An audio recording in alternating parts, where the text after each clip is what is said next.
Assalamualaikum warahmatullahi wabarakatuh. Pada pertemuan antropologi politik kali ini, kita akan membahas materi tentang struktur dan proses.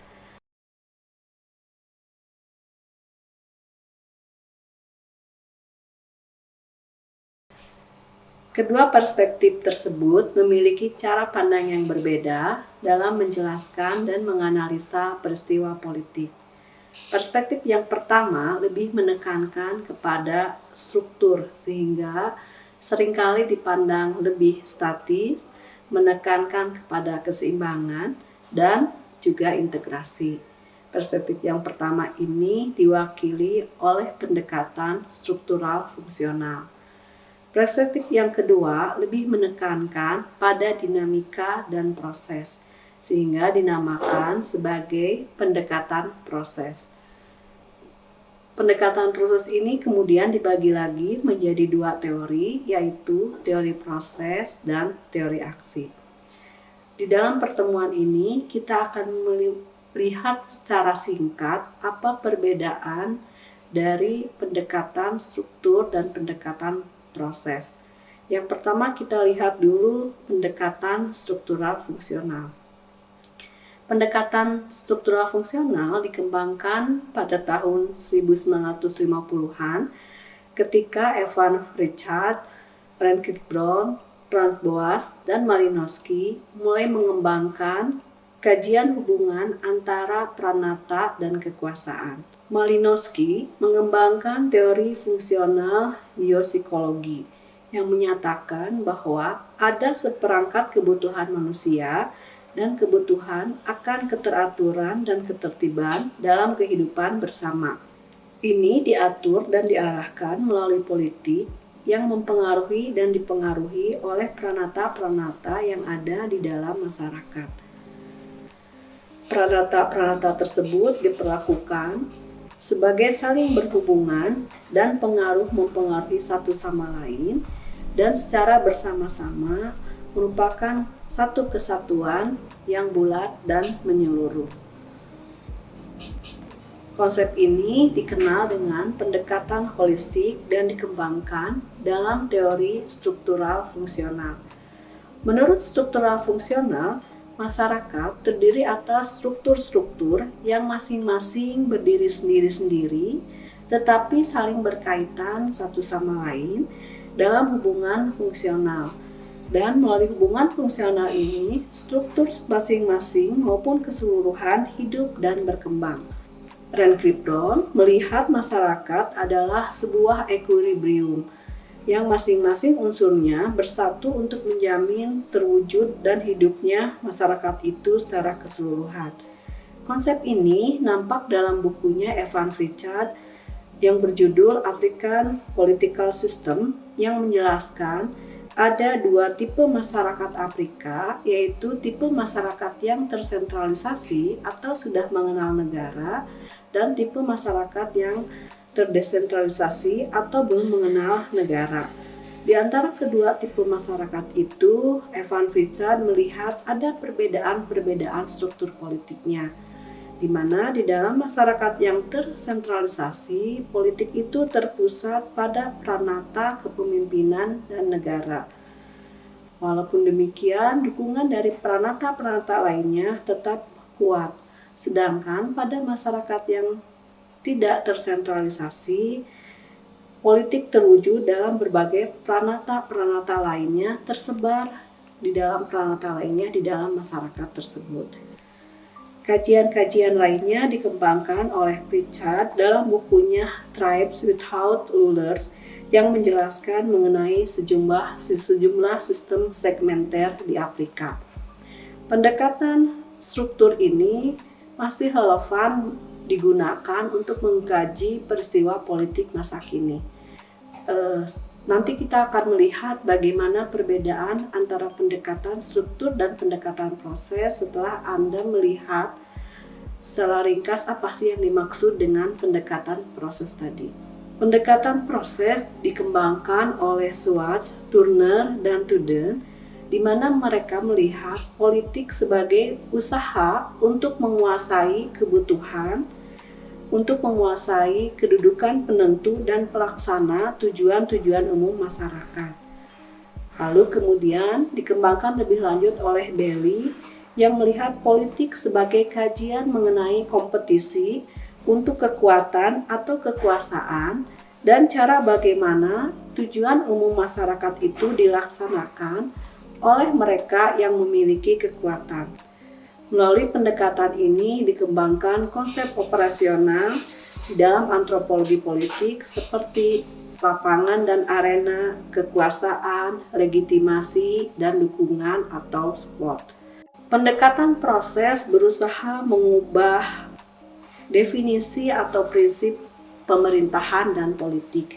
Jika di dalam pendekatan struktur, government itu diartikan sebagai pemerintah, maka di dalam pendekatan proses, government itu diartikan sebagai proses membimbing dan mengatur kepentingan umum suatu bangsa atau kelompok.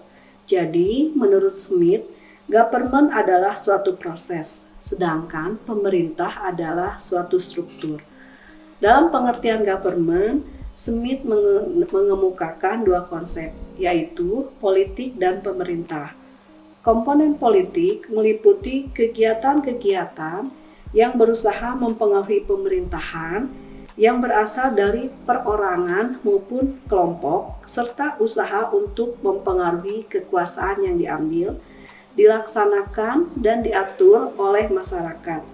Jadi, di sini komponen politik dilihat dalam rangka kekuatan, sedangkan komponen pemerintahan harus dilihat dalam rangka kekuasaan dan hierarki. Dengan demikian, pemerintahan adalah kombinasi antara kekuatan dan kekuasaan, di mana kekuasaan dipandang sebagai hak untuk memerintahkan kegiatan tertentu, sedangkan kekuatan sebagai kemampuan untuk memaksa orang lain untuk mentaatinya.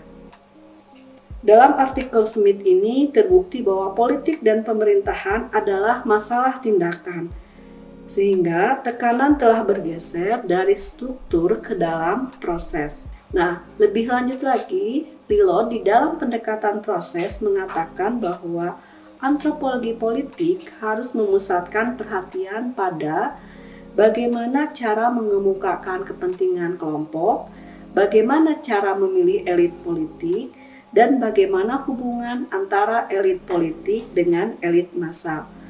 Dalam pendekatan proses, politik itu bukan struktur, tetapi merupakan proses.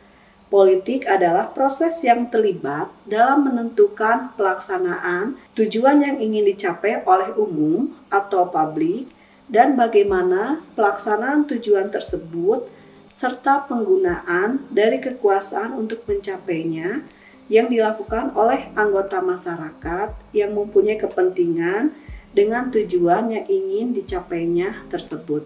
Adam sebagai pendukung pendekatan proses memperlihatkan bahwa kekuatan dan kekuasaan itu dapat diperlakukan sebagai kekuatan yang bebas, seperti pengetahuan, keahlian, dan karisma pribadi seseorang. Kekuatan yang bebas itu ada dan muncul dalam proses yang berlaku di dalam struktur-struktur yang ada di dalam masyarakat. Pendekatan proses ini kemudian dikembangkan lebih lanjut di dalam teori aksi. Teori aksi ini lebih menekankan kepada kemampuan individu sebagai perilaku politik atau respon politik individual terhadap lingkungannya. Pendekatan ini merupakan reaksi terhadap pendekatan struktural fungsional yang nampaknya lebih menekankan kepada struktur dan fungsi dari sistem, sehingga pelaku politik hanya nampak terlihat seperti otomat yang tidak mempunyai kemampuan dalam memilih alternatif yang tersedia di dalam lingkungan yang mereka hadapi. Di dalam kategori ini terdapat pendekatan-pendekatan yang menekankan kemampuan manipulatif, misalnya yang dikembangkan oleh Barth dan Cohen, lalu teori tindakan yang dikembangkan oleh Bailey dan Gluckman, segmentasi atau praksi politik oleh Nicholas, simbolisme oleh Cohen, kesukubangsaan, dan lain sebagainya. Kajian antropologi politik ini tidak membatasi ruang lingkup sasaran kajiannya dan cenderung menekankan pada pentingnya pemahaman hakikat manusia sebagai makhluk politik. Demikian secara ringkas ketiga pendekatan di dalam antropologi politik yang kalau kita rangkum terdapat perbedaan di antara ketiganya. Perbedaan itu bisa kita lihat dari tujuannya, unit analisisnya, lalu pendekatan waktu dan juga konsep yang dikembangkannya. Kalau pendekatan struktural fungsional tadi lebih berusaha mengembangkan bagaimana institusi-institusi khusus termasuk di dalamnya peranata politik menjaga keseimbangan masyarakat secara keseluruhan. Sedangkan teori proses berusaha menjelaskan bagaimana kompetisi politik dan juga pelaksanaan tujuan-tujuan umum. Pendekatan aksi lebih spesifik lagi karena berusaha menggambarkan bagaimana strategi individu dalam memenangkan dan mempertahankan kekuasaan. Unit analisis di dalam pendekatan struktural fungsional adalah masyarakat, suku, ataupun kelompok sosial. Sedangkan di dalam pendekatan proses, unit analisanya adalah lapangan politik, yaitu tempat di mana terjadinya interaksi politik antar berbagai macam aktor. Di dalam pendekatan atau teori aksi, unit analisanya adalah political arena atau arena politik.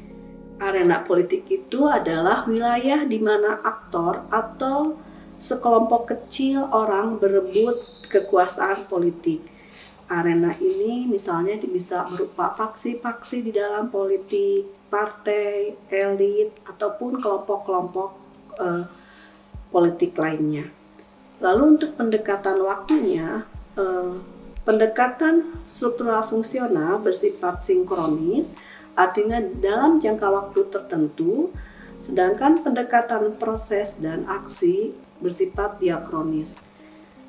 Kata-kata kuncinya juga berbeda. Kata kunci dalam pendekatan struktural fungsional adalah struktur, fungsi, equilibrium, dan integrasi. Sedangkan di dalam pendekatan proses, kompetisi, konflik, kekuasaan, legitimasi, dan support atau dukungan.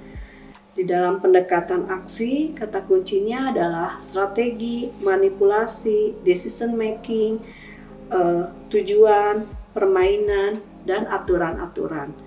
Itulah perbedaan singkat antara ketiga pendekatan di dalam antropologi politik. Kita misalnya bisa menggunakan ketiga pendekatan itu dalam menganalisa peristiwa politik sehari-hari. Jika kita mau mencoba menganalisa korupsi dengan menggunakan pendekatan struktural fungsional, maka kita akan melihat struktur politik atau menganalisa mengapa memungkinkan terjadinya korupsi di dalam struktur politik kita. Lalu bagaimana fungsi lembaga-lembaga negara atau lembaga-lembaga pemerintahan, fungsi mana yang tidak berjalan dengan baik sehingga memungkinkan terjadinya korupsi. Intinya yang kita jelaskan dalam pendekatan struktur itu adalah tadi struktur dan fungsinya.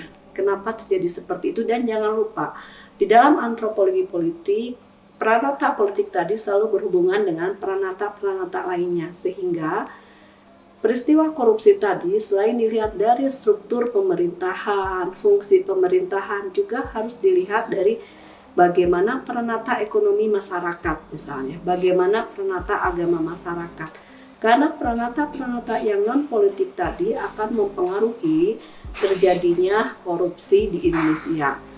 Dalam konteks masyarakat seperti apa, atau dalam struktur masyarakat seperti apa korupsi itu berkembang.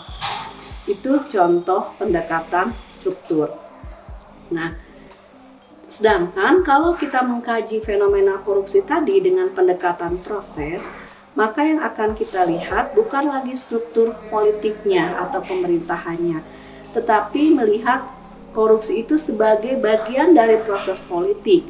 Misalnya, tadi kalau kita berbicara politik itu adalah untuk memenangkan kekuasaan, sementara aktor politik membutuhkan modal untuk mendapatkan kekuasaan tadi, dia harus beraliansi, harus membangun jejaring, dan dia membutuhkan modal. Apalagi di dalam suasana pilkada yang high cost, maka korupsi itu menjadi salah satu sumber modal dari para aktor politik. Jadi perbedaannya seperti itu. Di dalam pendekatan proses tadi yang akan dilihat adalah dinamika korupsi itu sebagai bagian dari strategi para aktor untuk memenangkan politik, untuk mendapatkan uang dan seterusnya gitu. Demikian gambaran singkat mengenai perspektif di dalam antropologi politik. Sampai jumpa di dalam pertemuan materi berikutnya.